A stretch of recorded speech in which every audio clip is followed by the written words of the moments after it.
Hi. I just did the whole intro before realizing I wasn't recording.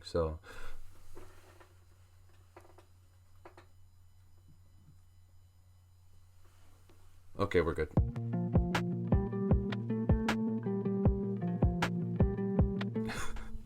So, AI, there's this new AI. Actually, I don't know if it's new or not, but it's been becoming popular on YouTube lately. And I tried it out myself. It's called talktotransformer.com. It basically, you type something out, the AI continues out what you've typed so far, kind of comes up with a story or something like that, which is really interesting. I think AI and all that kind of stuff is super interesting. So I thought we'd give it a try. But as I was trying it earlier, I realized that the stories that it comes up with kind of flow the same way a dream does, kind of disjointed, not making a whole lot of sense.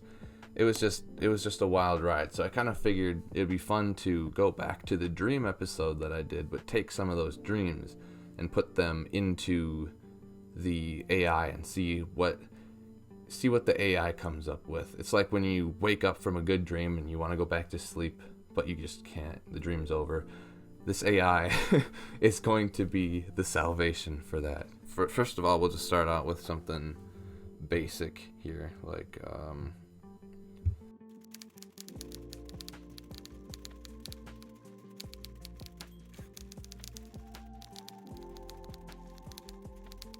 so little sentence here, little story, one sentence story kind of, and then we'll just do complete text, and the AI should come up with a continuation of what we've already come up with here. Yesterday, my friend Kevin stole a dog from the pound, so I called the police to turn him in. I love Kevin, but I love dogs more. I'm sorry, but it is not my place to tell Kevin how to manage his interactions with dogs. I suggest, however, that you adopt some dogs that have not been abused by humans in order to move forward. Lillian Holmes. What? It made it into an email. That's odd. I have them already typed up, but I haven't generated the story from it yet. But I'll go to the first one that I have here, which was actually, I don't think I read about this one in the dream video. Okay, I'm gonna delete half of this one, and then we'll let it finish the story. I was at some series of lakes and mountains for a vacation. My dad built a huge diving area really high up in the air with a lake at the bottom. The first time I jumped, the whole platform came down with me and I couldn't get up. Kids were jumping in on top of the platform and holding me down. Ever since then, I have developed an instinctive dislike for diving. Her mother-in-law had what she thought was an extra huge tummy and told Amanda that if her husband fell and fractured her vertebrae, she'd be mad at her. Just one of Amanda. What? Hey, we'll do that one again. Let's see if it comes up with anything better. The first time I jumped, the whole platform came down with me and I couldn't get up. Kids were jumping in on top of the platform, holding me down. After a while, the parents thought I was nuts and refused to let me go back down. Instead, I learnt to swim by myself. Another story is when I was about 5, my father brought a 10-kilogram stone off the beach and threw it. It just came up with a whole nother story. Moving on, what's this one? Okay. So this is the dream that I had died and was stuck in a barn with a child that was responsible for reincarnating everybody. So we'll just let him run with this one. I had a dream I was dead, and I was in an old barn with a bunch of other dead people. There was a young boy who was responsible for reincarnating all of us, but he didn't know how. So every day we'd line up and he'd try to reincarnate us. I almost came back as a plan. Then I saw a bunch of houses that had been torn down. They were near where I was raised, but now they were nowhere. I saw 2 places where the houses were and the windows were shattered. I saw all of them. I saw as many as I. Okay, we'll do that one again. I almost came back as a plant, but then I remembered all my friends who were living and I had to stop because it just felt wrong to reincarnate a bunch of dead people. I didn't want to go through the grief of getting back in your body again. I tried my best, but I couldn't. That one actually made sense. I'm going to delete the part about the plant and then we'll run it one more time. So every day we'd line up and he'd try to reincarnate us in another form. The kids and I were the last two in line, and all these young kids had sick, funny names. The names of the kids were even scarier than their names. Wow. My God. And the kid who had a really bad name, and the name was Greer. Okay, that one sucks. We're gonna do one more. One more of that one. So every day we'd line up and he'd try to reincarnate us, and every day I'd be the one that would die. Remembers Matt.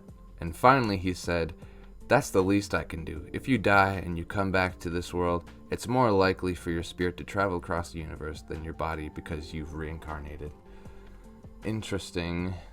Okay, so this is the last one. This one's kind of long, so I don't know if it'll work. I'll trim it up and stuff if not. This is the one about the zombies that are eating everyone's idol. So we'll just run it and see what happens. Nothing. We'll delete the resolution of the story. I think that's why it's having trouble. Okay, so a group of others and myself were looking for a new place to live. As we emerged from the woods, we found it, a beautiful field with a home adjacent to it. The only problem was all the zombies in the field. My group and I followed a code from a small book written by a guy named Magellan, who wrote that zombies were still people and you should only kill them if they were too far gone. Over the next day, the zombies began to ignore my group. With the money we had, it wouldn't be hard for us to buy enough supplies to keep them out. Wow, that's incredibly mundane. Okay, we'll just do the setup. The only problem was all the zombies in the field. I assumed that was it. We moved in, and a few nights later, there was a bad accident, and one of our neighbors got bitten. It was on the day of our move that I decided to learn to cook and expand my options. My solution came from the Backyard Gourmet Cookbook. Chicken cutlets, caviar, and... Alright, we'll run that again. The only problem was all the zombies in the field. It looked as if the people wanted to do it. There were 3 houses set up for each family, and we were to split up into groups to go to each. My group went into the home we found, and as soon as I stepped into the home, a zombie came running out and took my head off. I didn't know if I was tired. Okay, that's interesting. Here, we'll try to come up with another one on our own here. Dreams. Now I see why we don't go back to sleep after waking up from dreams, because it's just not worth it. We'll try coming up with another story here. Something that's kind of spooky or Christmassy. We should do something Christmassy. Yeah.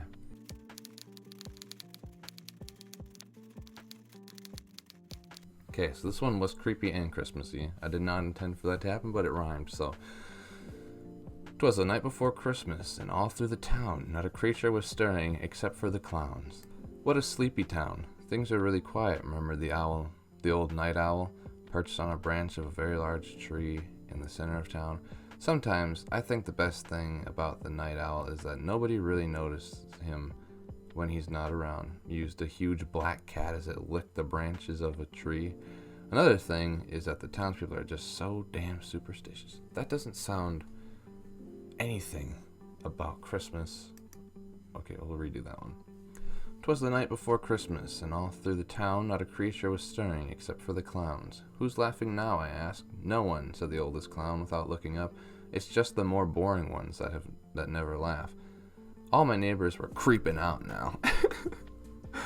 Well, maybe they were mad at me, but that's no way to live, isn't it? Why be mad at other people when you could be mad at yourself? I cracked a smile and spun my phone around to... We'll delete clowns and we'll see what it comes up with. 'Twas the night before Christmas, and all through the town not a creature was stirring except for the urchins. 9, the boy whined at first, and cursed the Jews for stealing Christmas. Santa Claus won't be coming, he said, because we take the last bite of Christmas. 10, the farmer bit his lip and tore the stocking and tried to convince himself it was the Lord and needed some rest and comfort. I don't want him to be off duty the rest of the year. And well, that one was anti-Semitic. One more, we'll come up with another one. Something good. Okay, so this isn't creative whatsoever. I saw mommy kissing Santa Claus. How is an AI going to fix that? I saw mommy kissing Santa Claus. Santa Claus said, "I believe you are still at ease over this," and added, "I wish you happiness." This was the first Christmas for us. The wife had been depressed ever since her first stepsister drowned when she was very young. We felt that we would be of some use to Santa Claus. At this time, my grandfather was an official Church of Scientology minister. I think he made a promise, and he would never abandon his promise to the first family. I lost my grandmother and father in a sudden suicide. Wow, that's scarier than the other one.